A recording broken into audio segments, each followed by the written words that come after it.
Phase 1. The Man with No Name.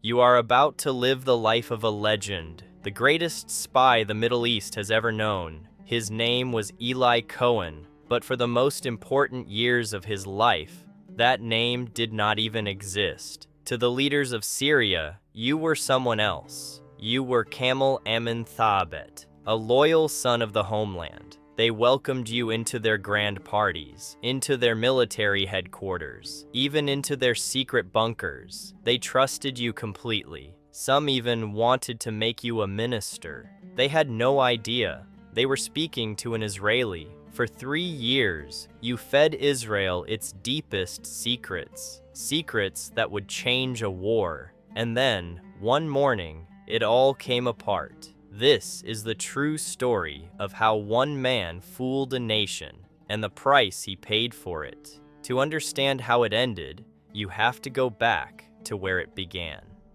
Phase 2. A Jew in Arab lands. You are born in 1924 in the city of Alexandria, Egypt. Your family came from Aleppo in Syria. You are a Jew raised among Arabs. You grow up speaking perfect Arabic, praying in the synagogue, dreaming of a Jewish homeland. You are brilliant. You study engineering and electronics at university. But in Egypt, being a Zionist Jew is becoming dangerous. You join a secret underground network, helping Jews escape to the new state of Israel. The authorities are watching you. In 1956, after the Suez War, Egypt turns on its Jews. You are expelled from the only home you have ever known. In 1957, you finally arrive in Israel, but the hero's welcome you imagined never comes. You are just another refugee. You take a quiet job as a filing clerk. You marry a gentle woman named Nadia, and you try to build an ordinary life. But your country is about to ask something extraordinary of you.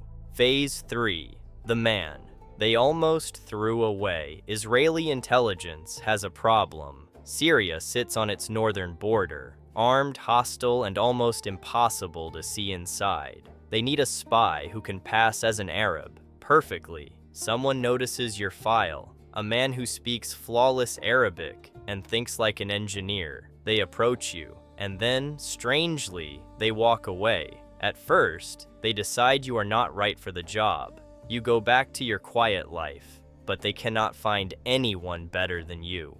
Months later, they come back. This time, you say yes.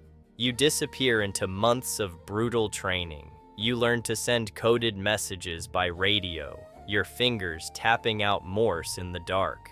You memorize the prayers, the customs, the slang, and slowly, a new man is built on top of you. His name is Kamel Amin Thabet, a Syrian businessman returning home after years abroad. To become him, you first vanish to the other side of the world. Phase 4. Becoming a Syrian. In 1961, you arrive in Buenos Aires, Argentina. Thousands of Syrians live here, far from home, and hungry for a taste of it. You become the charming, wealthy exporter. The man who misses the homeland he barely knows. You spend lavishly, you give generously, and you listen carefully. You work your way into the heart of the community, and there you befriend a powerful man, a Syrian military attaché named Amin al-Hafiz. One day, this man will become the president of Syria. You build the friendship slowly, patiently, like an investment. By the time you leave Argentina, the lie is no longer a lie. He is a respected man with friends in high places. Now, it is time to go to the one place that wants you dead. Phase 5. The Heart of Damascus. In early 1962, you arrive in Damascus, the capital of your enemy, and you are walking straight into it, alone. You rent a luxury apartment, and its location is no accident. You begin to throw parties, loud, generous, unforgettable. Generals come, politicians come, the powerful and the ambitious all come. You become the man everyone wants to know. They boast to you about secrets, never imagining you are listening for your life. Your friend is rising fast in the new government, and he opens doors no foreigner should walk through. You are no longer just watching Syria. You are inside its bloodstream, and every secret has to travel hundreds of miles. Phase 6. The Eyes of Israel. Hidden in your apartment is a radio transmitter. Late at night, when the city sleeps, you transmit. Tiny bursts of Morse fly across the border. You report troop movements and weapons, plans, and the names of the men who hold power. Then the Syrian army makes a catastrophic mistake. They trust you completely. They invite you to tour their secret fortifications on the Golan Heights. These guns are aimed at Israeli villages below. You walk among the bunkers, memorizing everything. Then you offer a kind suggestion to the soldiers. You tell them the sun is brutal. Plant eucalyptus trees by each position for shade. Grateful, they do exactly that. They have just marked every hidden bunker for Israel to see. You have become the most valuable eyes Israel ever had. But the higher you climb, the harder the fall. Phase 7. Too high to fall. In Israel, you are treated like gold. In Syria, you are treated like a future leader. Some wanted to make you Deputy Minister of Defense, an Israeli spy, one step from running the enemy's army. But success is a kind of poison. You transmit more often and for longer, more than is safe. Your handlers begin to worry. You miss your wife and your children. Each trip home is harder to leave. You ask to come home for good, but they ask you for one more mission. You agree to go back to Damascus one last time. You do not know the enemy has noticed the whispers in the air. Someone has started listening for you. Phase 8. The Hunt. Strange signals are leaking out of Damascus, and the Syrians cannot find the source. They turn to their powerful allies, the Soviets. They bring equipment that hunts a radio signal through a city. They shut down other transmissions and listen for the one that remains. Vans crawl through the streets, antennas turning, closing in, block by block. On the morning of January 24th, 1965, you transmit. This time, they are waiting for you. Soldiers burst through your door. Your hand is still on the radio key.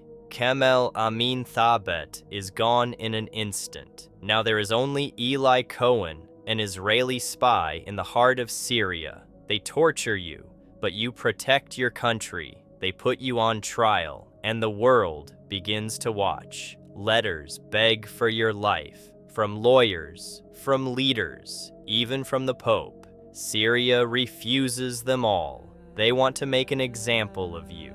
Phase 9. Marjeh Square.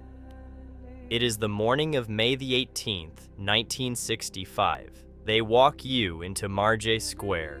Thousands have come to watch you die. This is the same city that once threw you grand parties. Now it screams for your blood. They hand you a pen for one last letter to Nadia. You do not beg, you do not break. You tell her to live, to remarry, and to raise your children without bitterness. Then, in front of the entire city, your mission ends. Eli Cohen is dead at just 40 years old. But Syria is not finished with you. They leave you there for hours, for the crowd, for the cameras, for the world to see, and then they refuse to give you back. Not to your wife, not to your children, not to your country. More than half a century later, your body has never come home. The greatest spy Israel ever had still has no grave. For decades, Nadia lights a candle beside it. She never stops fighting to bring you home. In 2018, Israeli agents slip into enemy territory. One last time, for you. They bring back your wristwatch. It is all that ever made it home. But the secrets you sent did not die with you.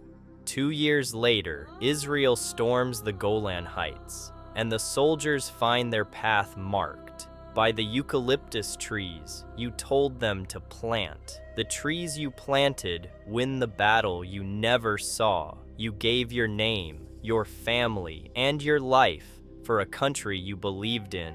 They called you a traitor. They called you a legend. But your real name was Eli Cohen, and history carved it back in stone forever.